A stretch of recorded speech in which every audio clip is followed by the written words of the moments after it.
So you cannot hear the interviewer, but you can hear the interviewee. So that's what matters. So I will just put the questions that I said, and after I will let Kendrick, Oh, it's respond. funny. So yes, enjoy the video.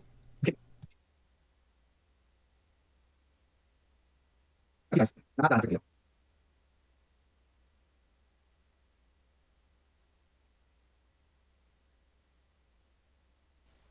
Yeah, actually, funny enough, I got first typed by Dave over the phone, and when I initially got typed by him, I was typed as an ENFP, but I was play consume blast sleep MF. So that was the first time I ever got typed, and I was in denial back then. I thought I was NEFI, so I wasn't 100% sold on my typing with Dave over the phone. And then I met Dave and Shan in person, and after meeting them in person in Seattle, I submitted my video typing a few months later, like official one for like double blind tests, and then they changed my type. So I became I'm still ENFP and ETE, but instead of play consume, I became play blast, consume sleep, um, MF. Because I think they got to know me and they're like, oh my God, you're blasting so much for, a typical ENFP. Because when I first talked to them, I wasn't blasting, I was just listening to them, right? But later on, I started blasting a lot and I started interviewing people and they saw that, oh my God, you're cranking out so many videos within a short period of time. It's ridiculous. So you're definitely a blast savior. And then just 2 years ago, I submitted for social typing because I keep hearing in the community that they type me as a social type four. They're like, here's Kendrick, he's a four. Here's an example of four, it's Kendrick. And I was like, I don't think I'm a four. I actually don't feel like I'm a four. I feel like I'm a two. I know I feel like I'm high friends. And I think that's coming from my double activated play. I don't think it's coming from my actual social type. I do like people and I do have lots of friends, but it doesn't mean I'm friends first. I'm actually work first. That's the way I perceive myself. Because when I made plans with people, I always made plans around my work. I never put my work below friends. It's always work before friends. So I submitted to Dave for official typing. And I also told him I'm not missing flex. I told him I have a travel blog and I've been to 100 countries, over 100 countries. So that's my flex, is I tell people I've been to over 100 countries. And then that's kind of when Dave was like, "Oh yeah, you are flexing. It's just not apparent because it's so quick. It's like I've been to 100 countries, done, and then I stop flexing. But it doesn't mean I'm not doing it. I have a whole website dedicated to flexing my travels. So it's not missing. It's just not cringe because he said that people that has flex higher up, it becomes kind of cringy because you're doing it too much, especially in the number ones. But like with the number twos, he said that it's like chill flex. It's like I flex and I get out before it becomes cringe. So so those were like the biggest clue was that work above friends and flex was not missing. And then that's when he finally finalized my type. He's like, "Oh yeah, you are a two, not a four. Oh, crazy, because yeah, and then yeah, so that's kind of how I got my type in.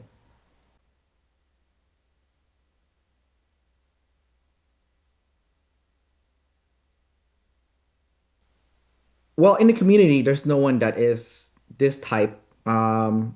There's only one more person in the community that's also Blast Savior as an ENFP. There's only two of us, but the other guy's FM, and I'm MF, and he's social type three. I'm two, so there's two of us. So it's not like I'm the only Blast Savior, but there's only two of us, so that's kind of rare still. So it's not very common, and it doesn't bother me because I thought it was cool to be a rare type, a rare Pokemon. Like I was like, oh, I'm rare, this rare type. That's pretty cool. I do have people that are similar types to me, or I don't know what their social type is, but celebrities that they've typed as my personality type, and they're all in the same field. Ironically enough, they're all in the entertainment industry. So it looks like my type is actually built for media because a lot of them are talk show hosts. Like, so I was, yeah, Craig Ferguson. But he's double feminine though. But yeah, but the guy that's exactly my type. His name's Aaron Sorkin. He's what do you call it? Screenplay writer or something like that for he made that Facebook movie and the only takeaway I had from that was, he got an Oscars for that movie, right? So it's kind of cool because I can see kind of like my potential. It's like, oh, I can get an Oscars if I work hard enough. But in order for him to get that Oscars, when he was writing the script for that Facebook movie, he was doing a lot of coke. So for me, it's like, oh, if I want to get to the next level, I gotta take some drugs or something. Uh, he sleep lost. He sleep lost already, and he's doing coke, which is kind of like taking it to the next level. But I feel like maybe that's what you have to do sometimes to get ahead. It's like you have to go to another realm, You can't just stay in, planet Earth, you have to go to another realm to really like tap into that extra layer of creativity. You know what I mean? So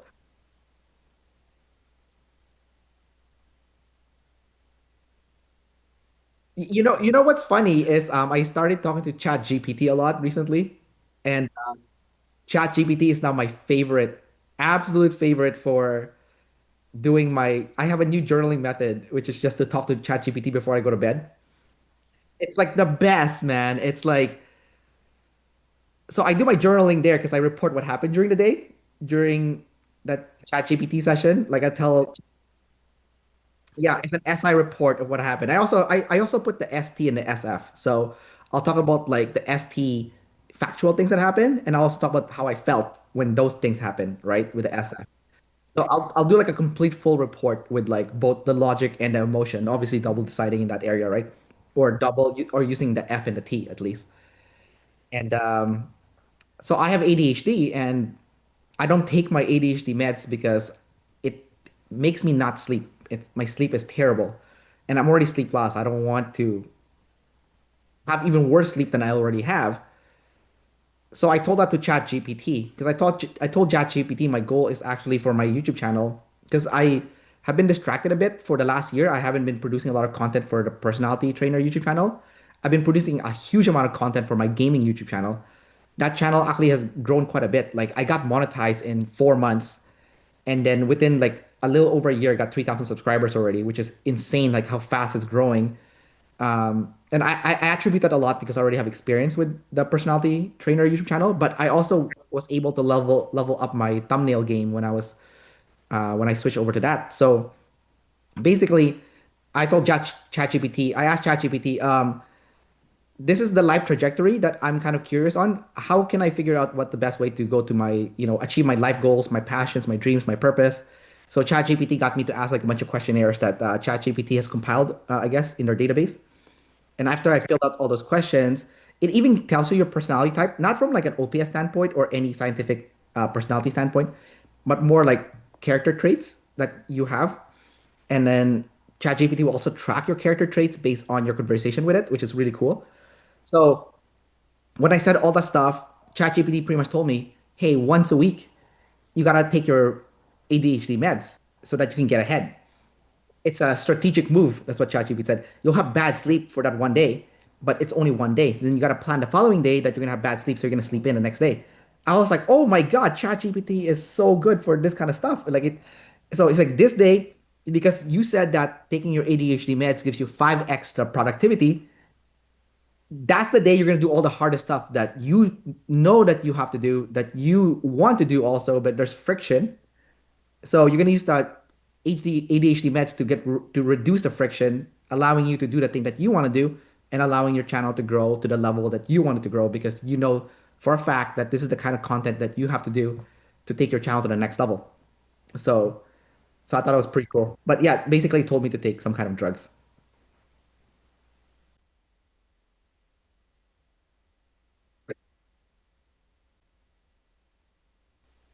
Yeah, so I'll talk about my tidal wave with that gaming thing and also talk about my last 2 weeks because my last 2 weeks has been an insane sleep last hell and also an insane NE hell. Because even though SI is hell, NE is also hell. Because NE and SI they kind of talk to each other, right?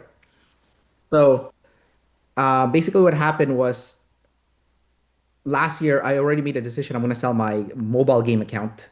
So I play this game, it's a zombie game online and it's multiplayer based. And I started a YouTube channel there in that game because I wanted to get free items, but what ended up happening was my channel blew up and I became like a popular person in the game. So when I'm playing the game and there's like a raid where it's team versus team and there's like competition, I'm famous. Like I go in the game, they're like, "Oh my God, you're the YouTuber! You're the YouTuber! Oh my God!" The game's called Doomsday Last Survivor, and it's one of the best games I've ever played. Like it's pay to win, which kind of sucks. I did spend money on that game, but I tried to hedge my spending by doing the YouTube channel because I'll earn YouTube revenue, and I knew that when I sell my account, I'll also hedge some of the money that I lost playing the game, and the rest of the money that I lose after selling my account and also after from YouTube, I just consider it as budget towards my entertainment. In which case, actually, it's not that bad at the end. Actually, I haven't done the full calculation yet. I tabulated every single dollar I spent in that game in my phone. So I'm gonna do another video later on how much exactly I spent within 2 years of playing that game. But long story short, so um, I wanted to exit, but to exit the game and sell your account successfully, you have to get rid of bindings. So bindings essentially is your account is tied to your email, to something else like a phone number or a Google account or Google Play account, whatever. So I had to unbind some of those stuff because the buyer obviously wants not those to be there because there's gonna be a way for me to steal the account later on. Not that I'm gonna steal the account, and also the buyer doesn't think I'm gonna steal the account either because the buyer actually is in my guild. She's one of the officers, you could say, like of the alliance. I'm also one of the officers. I'm the war general, nerdly speaking. Yeah, like number two role, right? Like the war general. Like I'm coordinating the entire event during the war. Like I'm telling people, you attack this tower, and then you guys stay here in the field and protect this area, and it's like real time strategy. And so I do have the trust already with this alliance member of mine, this fellow guild member, and so I'm selling it to her, but I don't want her to think oh, I might steal the account. So I got rid of the bindings, but it was taking forever because the game developer was asking me for so many paperworks. And for ENFPs, paperwork is hell. And some of the paperwork they were asking me is no longer available because I went to my Google Play account long time ago and I actually deleted all my what do you call it? All my what do you call it? All my SI, like all my receipts there. I deleted all of it. So all the receipts are gone. So they're asking for the receipts and then they're missing because I deleted them a long time ago because I was trying to clean up my Google Play account. And then to make things worse, um, I did convince them to allow me to show them my PayPal records instead. So that was able to alleviate that. But I had two accounts that was binded, and they only fixed one. So I had another account that was binded. 'Cause they fixed the Google account, but they didn't fix the email. So I had two layers of issues I'm dealing with it. Now at the same time, the girl that I was selling the account to, she was having tidal waves in the alliance. Not tidal waves, sorry. She was having a fight with another teammate in our guild. We had this ESTJ guy in our guild who was having designer problems, and he took it out on her because he's like he's having his FI problem. He's having emotional issues. He doesn't want to talk about his FI. That's actually the main reason why they were having problems to begin with, right? Because if he just told her how he felt about the situation, that would have solved everything. But he refused. He just wanted to go to ST and NT. That's it, right? So he started yelling at her actually on Discord, like at full on, and then she freaked out and she left our alliance briefly. Our guild alliance, in the game, guilds are called alliances. So she stopped talking to me. I'm like, what the fuck? Are you still buying my account or not?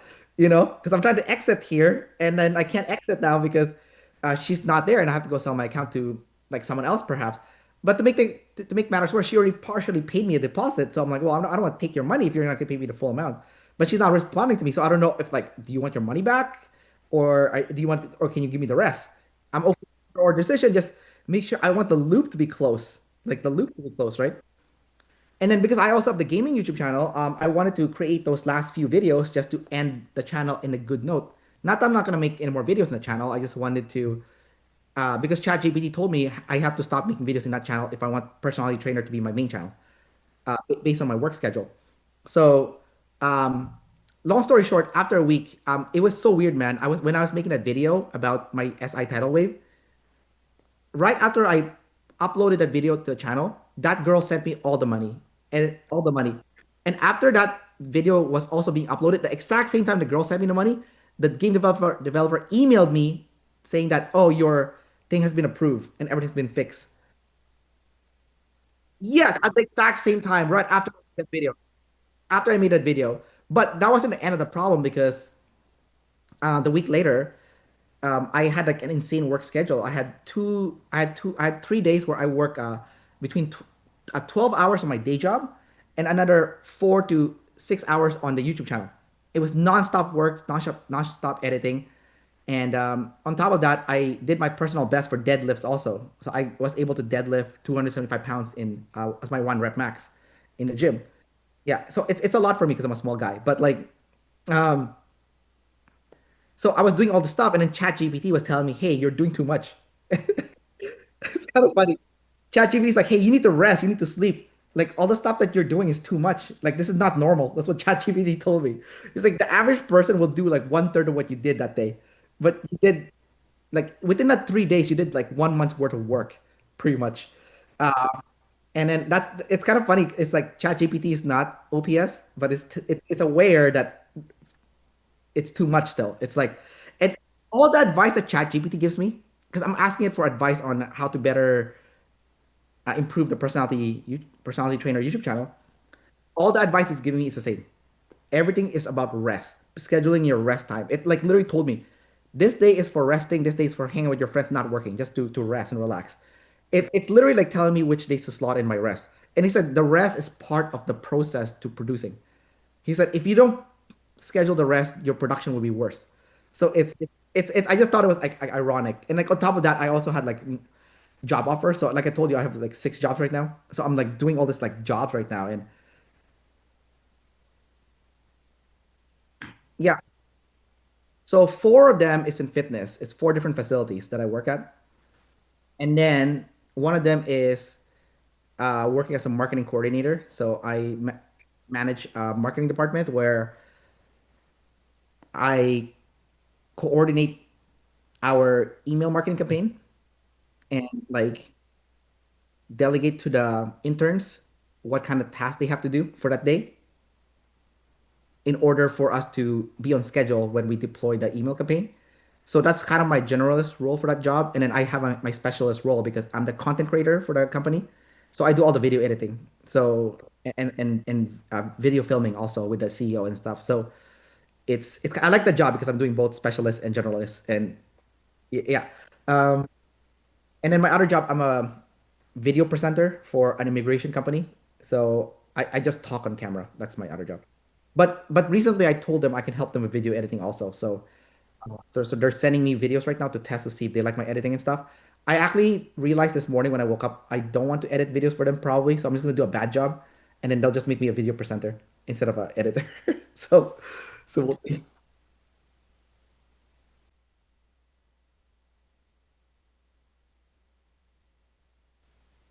Not the fitness one. No, the fitness one I teach a class. Like I teach the spin class. I do personal training.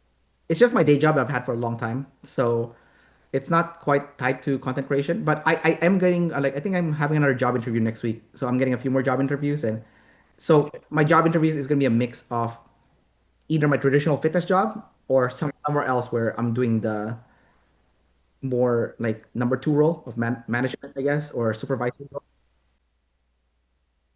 Sorry. Yeah, but I work for the public facilities. I work for the community centers. It's not like a private, it's not a private gym. So we don't, it's non-profit actually. So it's not like we're advertising hard. So it's mainly just it's just a typical job. Like I'm training people, I'm training clients, I'm watching the gym. It's nothing special. It's just it just pays the bills, but I'm okay with it. It's fine. It's fine for the as a side job, you know. Like eventually, it's my main job right now, but eventually I just want to do it as a side hobby.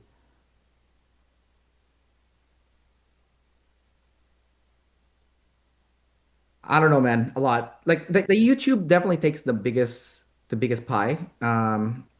I think for my day job, I do like maybe 30 hours a week, and then on top of that, I work on my YouTube channel, which is probably another. If I had to guess, it fluctuates a lot. Depends on if I'm burnt out or not. If I'm having my sleep last crash, then I'm not doing much video.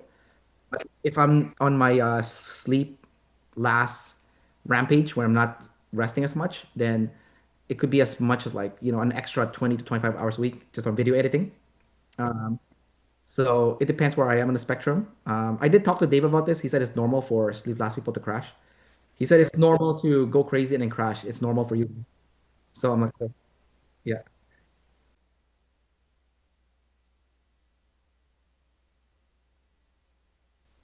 Oh, that's a good question. I don't think it's like 1 month sleep loss and then like 1 week crash or something. It depends how much I'm doing. So if I'm working a lot, but it's not like the kind of work that is SI heavy, then I won't have a big of a sleep loss crash. But if it's extremely SI heavy, like I'm doing a lot of paperwork, I have to do a lot of organizing, I have to do a lot of video editing because video editing is very SI heavy, then my crash will be heavier too. Like I'll be out for 2 weeks. Sometimes I'm out for a month.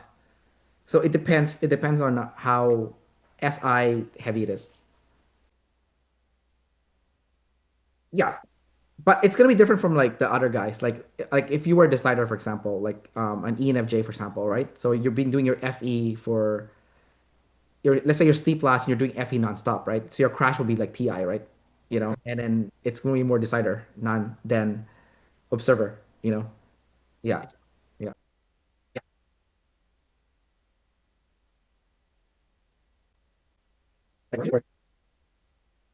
Okay, well, I'll tell you the ideal goal and I'll tell you what's realistic. Okay. So ideally, when you go to the gym, you have to do 3 hours of cardio per week. And 2.5 hours of that has to be steady state cardio or 2 hours. And then between 30 minutes to 60 minutes should be hit, like high intensity interval training. So one, you're going with your max heart rate, and then the other one, you're kind of going at a lower pace. It's steady. You can chat with someone if you're doing that cardio. It should be very easy or not. It's not super challenging. Um, so that's for the cardio portion of things. And then for the resistance training, you have to be doing the way people talk about it before, like leg day, chest day, all that stuff. I don't think that's the right way to approach it. I think you have to look at it from a body movement perspective. So today you're doing like a vertical push or a vertical pull. So vertical is like up and down, right? And then horizontal is forward and back, right? So like a horizontal push is chest. A horizontal pull is like a row, and then a horizontal vertical pull would be like a pull up, right? And then vertical push would be like a shoulder press, right? So that's how you want to look at your workout. It's like the movement, the body movement, not the day, right? It's the same as the lower body because the lower body also has vertical push and vertical pull, and then kind of like that too. The way I look at it is like up and down and back and forth, right? So for lower body, you have squats that's like up and down or vertical push and vertical pull. Yeah, it's like up and down pretty much. And then deadlift is like back and forth, right? Similar to like a row or like a push because you're hinging your hips back and forth. So in terms of exercises, you definitely need to do some kind of hip hinge exercise. So you can do deadlifts, kettlebell swings, hip bridges if you're a beginner, something like that. And then you have to do some kind of squat. And then the squat has to be like you can choose what squat works best for your bone structure because everyone's bone structure is different. So it's not like you're just doing back squats. So some people it's better to do back squats, but for some people it's better to do front squats. So you can choose what squats feel better for you. Um, and then for the upper body, you can do, for the push, you can do like chest press with a dumbbell. You can do bench press with a barbell. You can do push-ups, right? And then for the pull, you're doing like a cable row or dumbbell row. So or barbell rows. So depending on what your goal is, and you can also do all of them within a year. You can cycle every 3 months. You can change your workout too. The important things you're doing all of it. And then for core, the four most important core exercise you need to do is what I call resisting gravity from frontal plane, resisting gravity from what do you call it? Sorry? Yeah, resisting gravity from the frontal plane, and then there's also like the side. But basically, the exercise is planks, side planks, um, Palloff's press. That's with cables. That's a counter rotation exercise. It's called Pallof spreads. And then hanging leg races, because hanging leg races is a dynamic stability because you're moving your leg when you bring your leg up, but you're preventing your body from swinging. So those are the four most important core exercises you should do. And then there's different variation of each of those exercises. So as you get stronger, you can do the more difficult variation. But but this is the basics. And then on top of that, you have to be able to stretch. So after your workout, you're doing a full body stretch pretty much, like stretching your chest, your quad, your hamstrings, inner thighs, glutes, shoulders, back, neck. And before your exercise, you should be doing foam rolling and lacrosse ball rolling. So you need to use the foam roller to roll your legs, use the lacrosse ball to roll your upper body. This concept is called what do you call it again? I'm blanking out right now.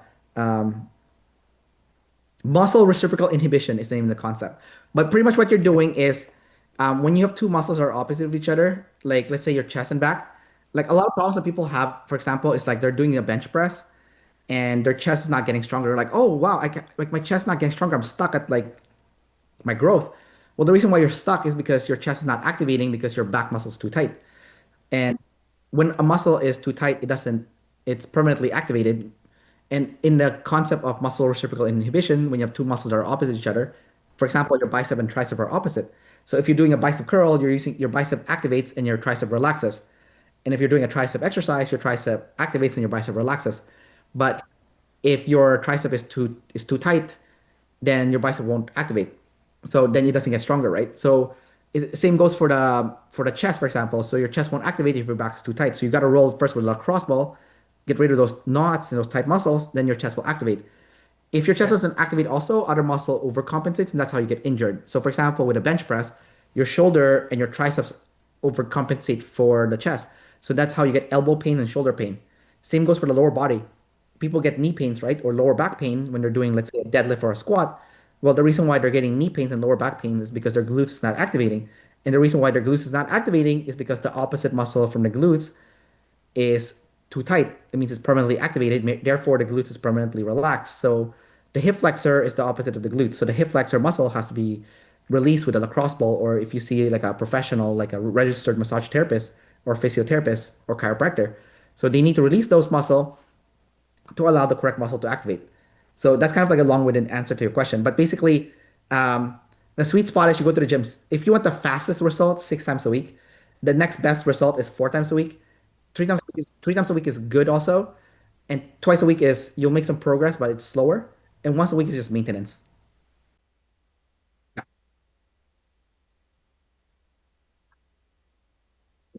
Yeah, so morph now. Well, I think as a social type 3, you should get a personal trainer once you have the budget for it. Because, if you look at the social 3 life, you're specializing in the thing that you're passionate about. So you need to outsource everything else, you know? So that fitness is part of the outsourcing. Like even for me, I'm a personal trainer. I have a personal trainer. Okay, so because I know the quality of my workout, if I'm already working on other projects in my day-to-day life, it's not going to be as good if if my attention is on that thing that I'm specializing in, even though I'm a generalist, right? So me and my girlfriend, we hire a trainer every few months, and he trains us for like 10 sessions, and then we save up money again, and we hire him again after a few months. It just that way to keep us going, right?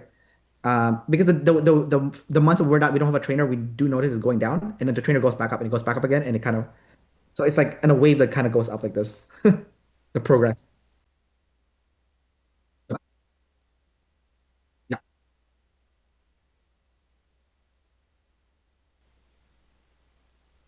Um. Okay, I don't think Donald Trump's gonna get Canada. First of all, like I okay, like this is my opinion. I don't hate Donald Trump. I think I actually like him. I think he's funny. Um, And everything that he's doing makes perfect sense. Like when he invaded in Venezuela, it's because of the heavy oil that they have there, and the refineries in the U.S. Use heavy oil, and then the heavy oil in Venezuela is the same as Canada. So, they already have refineries for the Canadian oil, so they might as well get heavy oil also from Venezuela, which they used to, and also to refine it. And also they're doing it to block China and Russia. So it makes sense, right? Like from a super interested. Yeah, I watched so many videos. And then like because like I think Trump's taking a page from Putin. So Putin's attacking Ukraine, and then I think he's thinking, it's like, wait a minute, if you're attacking Ukraine, then that means I can do whatever I want because then you can't stop me because you're too busy fighting Ukraine. So smart, right? And then China, if you look at China historically, how many wars have China won? Probably not many wars that China won. China is not a fighting country. Like I'm Chinese, and China historically is good at finance and trade. They're not known for war. So even if China were to fight, they don't have the experience to fight because it's like like the saying, like you don't become good at kung fu by watching kung fu movies. You have to practice martial arts to be good at fighting, right? Or get experience in the street if you're fighting in the street, I guess. Like let's say you live in a hood or whatever. But so China has not much experience in fighting because they haven't been in situations where they're the aggressor, right? Yes, they've been in wars, of course, in the past, like in World War II and stuff, but they were defending. Yeah, they were right. And also China has too much stakes in finance. Like they're building that new Silk Road, and they're too busy in trade. Like if there's a war with the US, for example, then all the companies in China will pull out, right? And then all the factories from China will shut down. So that's really bad for their economy. And so they're not gonna do that. It's just not the way like the Chinese government thinks, right? So they don't really fight. They don't like they'll threaten you. They're bullies, but they're kind of like they're kind of masculine DE and feminine DI. Like that's the best way to describe China, right? They'll bully you, but if you push them too hard, they'll like back down. They're not like yeah, they're not like they're not like masculine DI whatever. So yeah, no, no, I'm born in the Philippines. Yeah, but my family came from China. Like I'm third generation from the Philippines, so my parents were born in the Philippines also. But my family escaped China during, I think, when the communists came in. So yeah, even my last name is fake. It's not even a real last name. It's made up. When they went to the Philippines, they changed the last name to something else. It's my government name, but it wasn't like my historical Chinese name because it's yeah, because they're trying to like escape China. Like my whole family are observers. Like like like my dad's side of the family, they're all like all my cousins, they're all like ENFPs, ESFPs, INTJs, like it's gonna be Okay. it's gonna be yeah, all those observers, and then with like some sprinkles of deciders, just very small amount, you know. My mom's side of the family is also mostly observers. Also, it's kind of interesting that we have so many observers in the family already.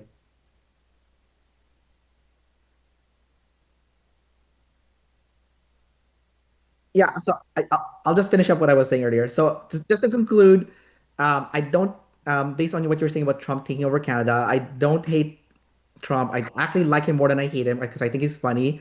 I don't like he's bullying people and stuff, but I think what he's doing is also NT smart from an NT perspective. And I'm saying like, oh, he wants Greenland and Canada because Greenland gives him access to minerals and also to the Arctic Ocean. In Canada, he wants it because of the oil, not so much for the oil actually, but for the Northwest Passage in the Arctic. So that's just my perspective. And for me, as a lead NT person, I always admire anything that is smart and like well thought of. And the strategy that Trump is using is very anti-smart because Putin is distracted right now in Ukraine, so he can't do anything to counter him. And also, China, as I said to you before, China's not really like a fighting country historically. They're more of focusing on finance and kind of like what I was saying before to you. Also, you don't become good at fighting in kung fu by watching kung fu movies. You become good at fighting by practicing martial arts or having a lot of experience fighting other people. And China doesn't have a lot of experience fighting in general because they're more like the masculine DE type and feminine DI type, where they're aggressive, but if you push them military-wise, they'll be scared and run away. So even though they're like the second or third strongest country in the world, I don't think military is their historically what they're known for. And China doesn't really make like rash decisions like the US, kind of like attack, attack, attack. They're kind of always thinking about money first, you know. So if it's gonna hurt the bottom line, I don't think they're gonna take a military action.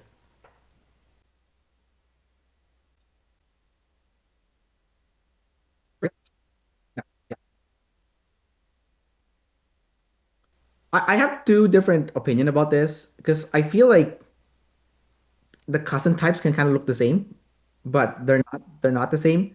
Because like I type my mom and my sister, for example. I have two sisters that are full sisters, and I have a bunch of other half siblings also. But um, my mom and my sister look the same, and Okay.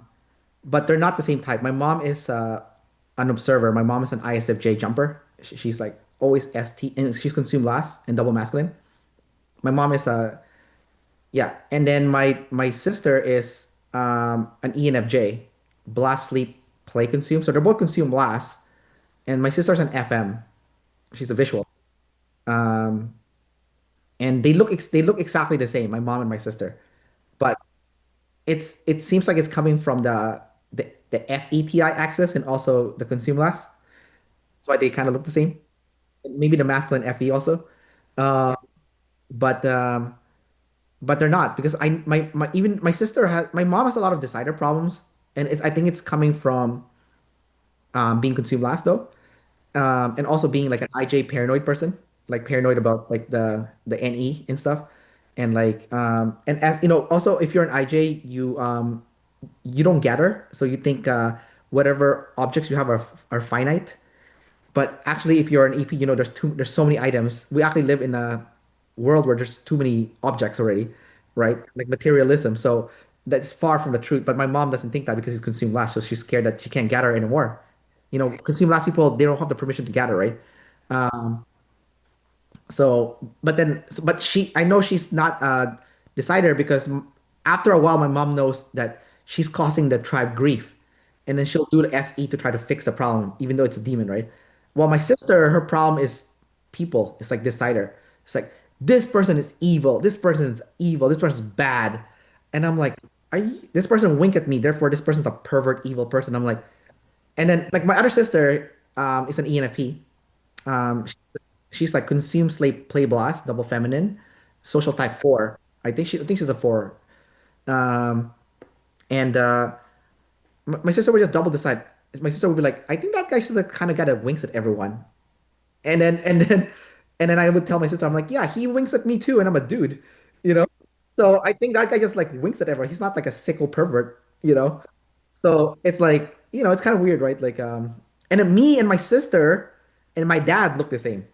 And I think we're all ENFPs. Granted that my sister is the traditional NEFI and I'm ENFP, and my dad's also NET. I think me and my dad are actually the same animal stack, play, blast, consume, sleep.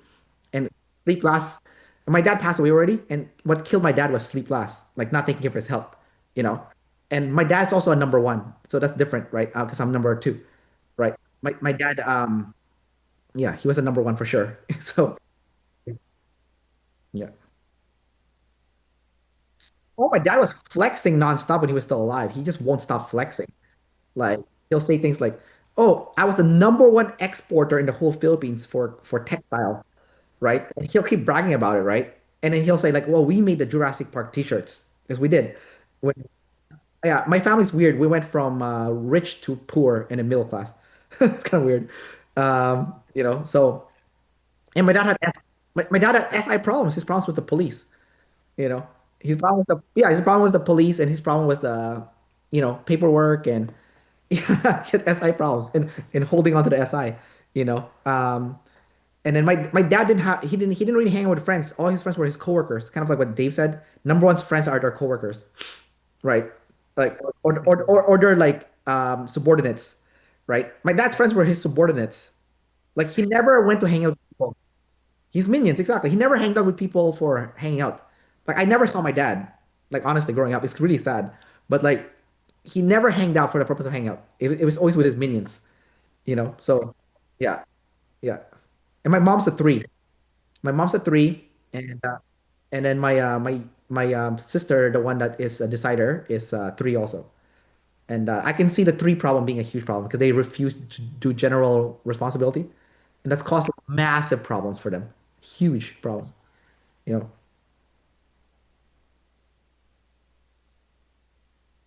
Um, my sister, her problem is she won't. So her focus is psychology. My sister has a master's in psychology, or counseling, So that's all she wants to do. So she ENFJ sister, yeah. She doesn't want to take care of her finance. She doesn't want to deal with like fitness. Doesn't want to deal with anything else. Just psychology. That's it. And she's already consumed last, makes it even worse, right? And then my mom, same thing. Number three, also like that's not my job. It's like one of the things that she'll love to say. You know, that's not my problem. That's not my job. That this is me, and everything else is not for me, and it causing massive problems. She gets abandoned. Like both my sister and my mom get abandoned by all the family members. It's they have the tidal wave, the decider tidal wave, because of like that behavior. You know, it's an 80-20 rule, right? Like yes, you are a three, and you're not supposed to generalize. Actually, it's bad. But there's 20% in your life where you have to do it. Like at least once a week, like even for me, like the way ChatGPT described what I should be doing, 6 days a week I'm doing generalist stuff. Once a week I'm doing specialized. Perfect. I embrace that. Hey, totally fine with me. It's gonna be the opposite for you guys, number threes. 6 days a week is specialization, 1 day a week generalist. That's it. It's literally like you put in your schedule and you practice that muscle. It's not like a magic trick, but a lot of people don't follow OPS, so they don't know. Like you don't even need to do a lot, man. You just need to do like once a week. Like my biggest issue actually is not the specialist and generalist coin because the way my stack is because like I know Dave and Shan recently changed the way they did the stack because they said before originally sleep was tied to number one and consume is number two and blast is number three and play is number four, and then they switch it, right? So number one is now blast, number two is play, number three um cons- is sleep, and number four is consume, right? So I actually don't think number three is sleep. I think it's blast because you're taking your known information and you're doing it. That's how you refine something, right? I think number one and three are flipped because I think number one is still sleep. It's like me. Okay. So that's my opinion. So um, based on that stack though, personally, like if blast is indeed the true number three, I am blast savior. And if you look at my fitness career, I'm actually a huge specialist in fitness. I know I hate to flex here, but like I have a really deep knowledge in fitness. Like like I've gotten a girl who's never stepped into the gym to do a full pull-up in 4 months. A full pull-up, which is super hard. Less than 1% of female can do that. Like so all I'm trying to say here is blast not my biggest issue. My biggest issue is actually SF. So I'm sleep last and it's SF, right? So even in sleep last, there's different dimension to it, right? There's like, your physical health, there's your processing your emotions, right? But the part that I struggle with the most is actually SF itself. Like doing my hair, wearing nice clothes, um, getting ripped. I used to be ripped when I was younger, but then when I got a girlfriend, I gained weight. So I'm working on that already now and stuff. But like the point is, it's like that is like the biggest. If I can fix one thing in my life that will fix everything else, it's SF. If and I should probably talk to ChatGPT about this actually.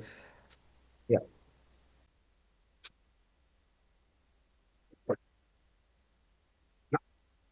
Yeah, yeah, yeah. Because I think I did that because I think people are not aware that um your problem with this last animal is not the same as someone else's problem with that last animal. Yeah, because I'll give you an example. I've interviewed a bunch of ENTPs before our play last, and their problem are completely different. Like one of them cannot ping back and forth with the play last. And another one, they can ping back and forth, right? But they can't do the NF play, the NF part of the play. You know? Yeah, he can do the play, but he can't do NF, right? Yeah. Like like he had a tidal wave, so I had to take down the video. And yeah, and then if you read the comment section why he was having a tidal wave in that video, it's because of his NF5 was off. His NF5 was completely off, and the tribe didn't like it, and I think that's what happened ultimately. So it's good to know what your problem is, ultimately. So yeah, yeah, I do, yeah. Yeah. So thanks for having me, Matthias, and take care, man.